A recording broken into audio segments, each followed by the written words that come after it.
Hello everyone, this is Jitendra and welcome to the channel commerce की दुनिया।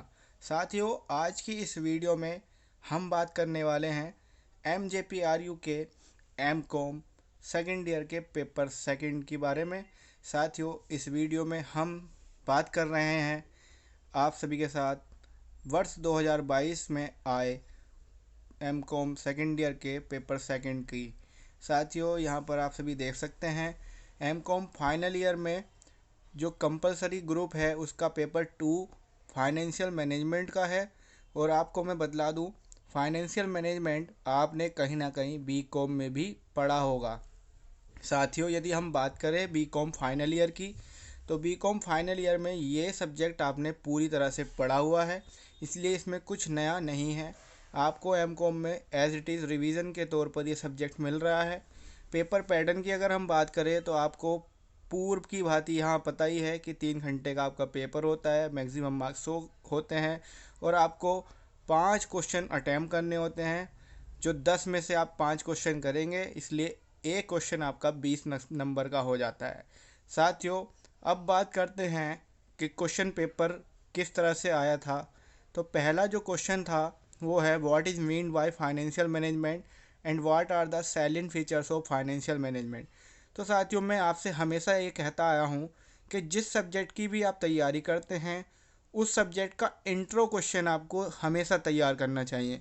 अब आप यहाँ पर देख सकते हैं कि ये क्वेश्चन आया है, वित्तीय प्रबंधन से आप क्या समझते हैं। तो यही क्वेश्चन पेपर भी है आपका और इसी से रिलेटेड ये क्वेश्चन भी आया है।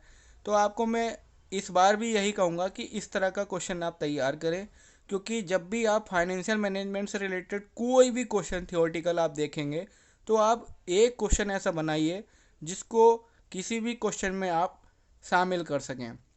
ओवरऑल मैं यही कहूँगा कि एक मल्टीपर्पज़ क्वेश्चन हम तैयार कर लेंगे जो आप वित्तीय प्रबंधन के किसी भी थ्योरी में उसका यूज़ कर सकते हैं। आपको मैं आने वाले वीडियोस में एक थियोरेटिकल क्वेश्चन की थ्योरी आंसर के रूप में लिख दूंगा। साथियों, क्वेश्चन नंबर 2 की अगर हम बात करें तो ये एक थियोरेटिकल क्वेश्चन है, परंतु ये एक न्यूमेरिकल सेक्शन से ही आया क्वेश्चन है। तो यहाँ क्या है, what is mean by cost of capital, explain how it is calculated. यानी कि पूंजी लागत से आप क्या समझते हैं, यह समझाइए कि इसकी गणना किस प्रकार से की जाती है। तो कॉस्ट ऑफ कैपिटल को आप भली भांति आपने जो है पढ़ा होगा फाइनेंशियल मैनेजमेंट के अंतर्गत। यदि आपने इसको नहीं पढ़ा है तो इसकी तैयारी भी आप कीजिए, क्योंकि ये थ्योरी के मामले में बहुत इम्पोर्टेंट और हाई डिमांडेड क्वेश्चन है आपके लिए। इस वर्ष ये क्वेश्चन भले ही आपको डायरेक्टली इस तरह से ना दिखाई दे, लेकिन कहीं ना कहीं आपको यदि पूंजी की लागत से रिलेटेड कोई क्वेश्चन आता है तो आप इस तरह से क्वेश्चन को तैयार करें कि आप उसका प्रयोग अपने अन्य क्वेश्चनों के आंसर लिखने में कर सकें। तो साथियों, आप जिस समय यानी कि अब आप जिस पढ़ाई के जिस समय में जिस क्षेत्र में अब हैं, तो आप मास्टर डिग्री के तौर पर अपने आप को जहां देख रहे हैं, तो आपको क्वेश्चनों को इस तरह से तैयार करना आना चाहिए जिनका आप MTS यानी कि मल्टीटास्किंग प्रयोग कर सकते हों। एक क्वेश्चन को आप एक से अन्य क्वेश्चनों में इस्तेमाल कर सकें, इस तरह की हमें प्लानिंग करनी चाहिए। हम आपके लिए समय समय पर इसी तरह से आपके लिए ट्यूटोरियल वीडियो लाते रहते हैं। क्वेश्चन नंबर 3 क्या है साथियों, a company has estimated that for a new product its selling price is 15 rupees per unit, variable cost 10 rupees per unit and fixed cost 10,000 rupees. Calculate the operating leverage. आपको परिचालन leverage यहाँ पर find करना है। तो साथियों, आपको एक विशेष एडवाइस मैं यहाँ दूंगा कि यदि आपने न्यूमेरिकल सेक्शन की प्रिपरेशन की है तभी आप न्यूमेरिकल सेक्शन को अटैम्प्ट करें, अदरवाइज़ आप इसको अटैम्प्ट ना करें। कहने के लिए बहुत ही इजी क्वेश्चन है, बट ये तभी तक इजी होगा जब आपने इस क्वेश्चन को कहीं ना कहीं किया होगा। यदि आपने एक बार भी न्यूमेरिकल सेक्शन को नहीं किया है तो ये आपके लिए हार्ड हो सकता है, और आप इसे बिना प्रैक्टिस के अगर एग्ज़ाम में अटैम्प्ट करेंगे तो हो सकता है कि आप पूरे मार्क्स गंवा दें। तो इसलिए आप किसी भी प्रेम भाव में न्यूमेरिकल सेक्शन को तब तक ना करें जब तक आपकी प्रिपरेशन इससे रिलेटेड ना हो। कहने के लिए ये न्यूमेरिकल बहुत ही आसान है और इसका जो सॉल्यूशन होगा मैं आने वाले वीडियो में आपके लिए ज़रूर दूंगा। लेकिन आपसे मैं यही कहूँगा कि आप न्यूमेरिकल सेक्शन को तब तक ना छुएं जब तक आपकी प्रिपरेशन ना हो। 4th नंबर पर जो क्वेश्चन है, यहाँ पर स्कंद प्रबंध का अर्थ स्पष्ट कीजिए और इसके उद्देश्यों की विवेचना कीजिए। स्कंद प्रबंध यानी कि इन्वेंट्री मैनेजमेंट। साथियों 5वां जो क्वेश्चन है ये भी एक न्यूमेरिकल क्वेश्चन है। यहाँ पर 2 परियोजनाओं का डाटा दिया गया है, 2 प्रोजेक्टों का यहाँ पर डाटा दिया गया है और ये आपको मैं बता दूँ, ये आपके लिए पहले यूनिट से क्वेश्चन आया है जिसमें आपको ROI और ARR निकाल करके रिटर्न ऑन इन्वेस्टमेंट और एवरेज रेट ऑफ रिटर्न निकाल करके आपको ये बतलाना है कि कौन सी परियोजना अच्छी है।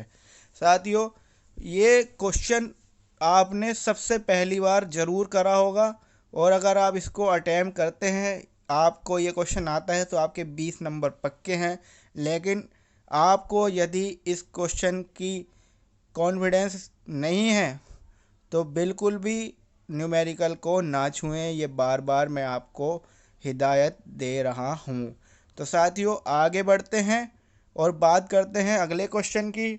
तो यहाँ पर भी ये क्या है, एक न्यूमेरिकल क्वेश्चन है और न्यूमेरिकल पेपर में न्यूमेरिकल आने भाई संभावित हैं, क्योंकि न्यूमेरिकल पेपर में न्यूमेरिकल नहीं आएंगे तो ऐसा हो ही नहीं सकता। इसलिए सभी स्टूडेंटों को सामंजस्य बैठाते हुए यहाँ पर पेपर को संतुलित किया जाता है। आप बिल्कुल परेशान ना हो, ऐसा ना समझे कि आपको थ्योरी आती है तो आपके एग्ज़ाम पेपर में थ्योरी नहीं आएगी। भाई इसका प्रोपरेशन यानी कि जो रेशो है थ्योरी और न्यूमेरिकल का, वो संभवतः 50-50% हो सकता है। लेकिन ऐसा नहीं है कि थ्योरी के क्वेश्चन ना आए या फिर ऐसा भी नहीं है कि न्यूमेरिकल ना आए। थ्योरी और न्यूमेरिकल दोनों को लगभग बराबर रखा जाता है। ये जो क्वेश्चन 7 आप यहाँ पर देख रहे हैं, one of the most important question है और ये हर बार कहीं ना कहीं क्वेश्चन में मिलता ही है पेपर में। इसका बहुत ही अच्छा प्रभाव ये है कि आपने ये अच्छे से तैयार अगर कर लिया तो आपके ये बहुत ही अच्छी जगह पर काम आएगा। ये लाभांश नीति का जो क्वेश्चन है ये बहुत ही दमदार और बहुत ही बढ़िया क्वेश्चन है, इम्पोर्टेंट क्वेश्चनों में से एक है। इसे आप अच्छे से तैयार कीजिए साथियों। बात करें अगले क्वेश्चन की, तो ये फिर से एक न्यूमेरिकल आया है और यहाँ पर कैलकुलेट द कॉस्ट ऑफ डेब्ट कैपिटल।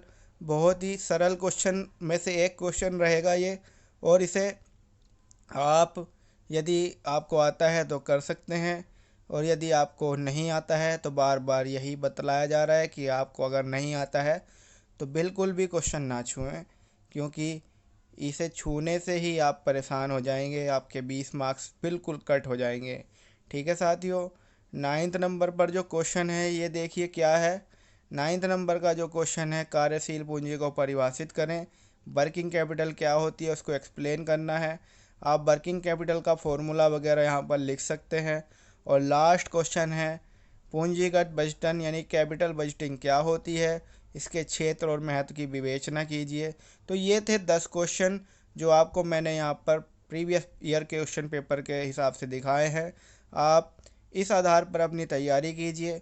आपकी तैयारी में कॉमर्स की दुनिया हर संभव प्रयास करेगा और आपके हर एक प्रकार से डाउट को क्लियर करने की कोशिश करेगा। आप हमसे क्या अपेक्षा करते हैं, इस वीडियो के कमेंट बॉक्स में ज़रूर अपने कमेंट दायर करें। बने रहिए हमारे चैनल के साथ और देखते रहिए कॉमर्स की दुनिया। Thank you so much.